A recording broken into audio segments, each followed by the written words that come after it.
আমরা চলে এসেছি নদীর এপারে। এবার টোটো করে নদীর পাড়ে যাব। এখানে দাঁড়িয়ে আছি এখন। এই যে চারিদিকটা কেমন জঙ্গল আর জঙ্গল। আমার তো বেশ ভালোই লাগছে নতুন জায়গায় এসে।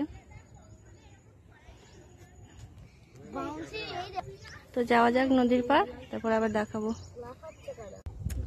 দেখো তোর মেশ কি করবো দেখ না পারেগা। কাঁকড়া দেখছে। আস্তে আস্তে কই মাছ? যদি জুতো না পরে আসতাম নেমে যেতাম কাদা। পায়ের মধ্যে গছ ফুটতো ভালো মতো। গজ দাঁড়িয়ে আছে দেখেছিস সেই যে ওইগুলো? হ্যাঁ কি কাদা। এই যে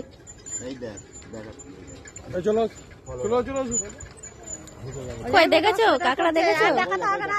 এই যে কাদার মধ্যে প্রচুর ছোট ছোট কাঁকড়া আছে, আর এখানটা মাছও আছে জলের মধ্যে।